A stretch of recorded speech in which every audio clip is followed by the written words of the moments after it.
পর আমি আরেক জায়গায় ফোঁটা নিতে এসেছি, আর এটা হচ্ছে সর্বশেষ ফোঁটা। প্রেরণার বাড়ি থেকে বেরিয়ে চলে এসেছি হচ্ছে মুটকি দিদির বাড়িতে। মুটকি দিদিকে আজকে রোগা লাগছে, কেন বুঝতে পারছি না আমি। মুটকি দিদি 15 কিলো ওজন কমিয়েছে, সেটা বলবি না? কি করে? কি করলি? না খেয়ে। না খেয়ে? সিম্পলি না খেয়ে। না খেয়ে তো অনেক রকম রোগ চলে আসবে কিন্তু। আমি রোগাটা হয়েছি। হ্যাঁ রোগা হয়েছিস, কিন্তু মুখ চোখ সব ঢুকে গেছে ভেতরে, গাল ফালও ঢুকে গেছে। জিম টিম করছিস বোটায়। সুন্দর থালায় সুন্দর ব্যবস্থা, হ্যাঁ দিতে তো ফোঁটা।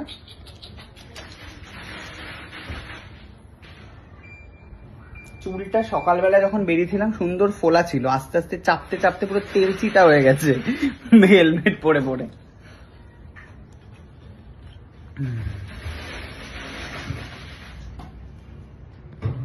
দাও কি করবো ইয়ে বল, মন্ত্র তো বলছিস না, কই বল ধরে ধরে। ভাইয়ের কপালে দিলাম ফোঁটা, জমের দুয়ারে পড়লো কাটা, যমুনা দেয় জমকে ফোঁটা, আমি দিই আমার ভাইকে ফোঁটা, যুগে যুগে ভাই হয়েও আমার কাছে ফোঁটা নিয়ে। প্রণাম।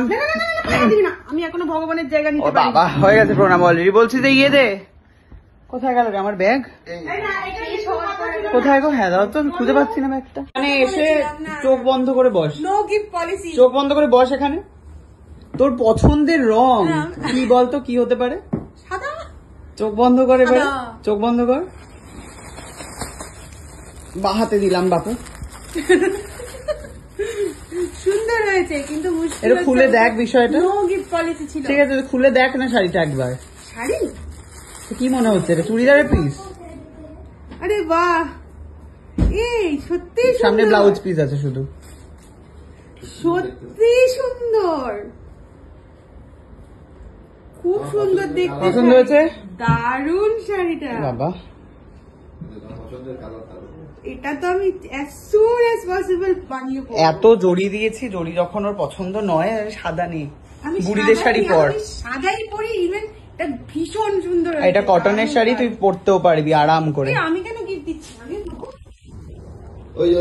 একটু আগে নাকি কে বলছিল no gift policy, no gift policy. আমি তো দিদি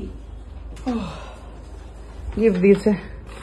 বাহ, না এখন তো দেখা যাবে না, এটা হচ্ছে আমার একটা আনবক্সিং ভিডিও আসবে, আপনাদেরকে অপেক্ষা করতে হবে। Okay thank you. পরে এখানে মাংস মটন আর এখনো তুই মিষ্টি রেখে, এই মিষ্টি তুই খেয়ে নিস রে একটু খা। না রে, না অসম্ভব অসম্ভব, পড়াতে না আমি অসম্ভব, রেখে দে রেখে দে। মিষ্টি না, আমি পেটে জায়গাই নেই। আজ মটন 40 জনের রান্না আর কি, করেছে। আর কি, আর কোথায় রান্না, কোথায় দেখা? এই হচ্ছে ভাত, এই হচ্ছে তোমার চিংড়ি মাছের মালাইকারি, এই হচ্ছে আমার পটলের দোরমা, এই হচ্ছে আমার পাতুরি। ভালোই। আজকে আমি 40 জনের অনেক কিছু রান্না করেছি। কি কি করেছি জিজ্ঞেস কি তাদের? এটা কার? আচ্ছা এটা তোর ঘর। এটা আমার ঘর। হ্যাঁ আমি এই যে রান্না করেছি হ্যাঁ 3টে থেকে, ভোর রাত্রি 3টে থেকে, ঠিক আছে। ঝুরি আলু ভাজা, পাঁপড়, মাছের মাথার ডাল, তারপর হচ্ছে পাতুরি, পটলের দোরমা, চিংড়ি মাছের মালাইকারি, কাতলা কালিয়া, চিকেন, মাটন, পোলাও, ভাত।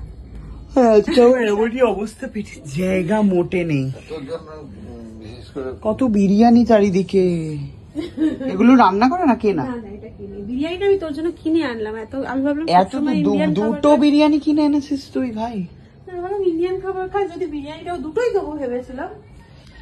যাই হোক, এখানে বাটি সাজানো ছিল, আমি খেতে পারলাম না, তার কারণ এটা আমি হচ্ছে কালকে সকালবেলায় গিয়ে খাবো, হচ্ছে দুপুর বেলায় লাঞ্চ। এটা আমার প্রেরণার বাড়িতে ওই লুচি আর পটল আলু চিংড়ি খেয়ে আর জায়গা নেই পেটে, একদমই জায়গা নেই।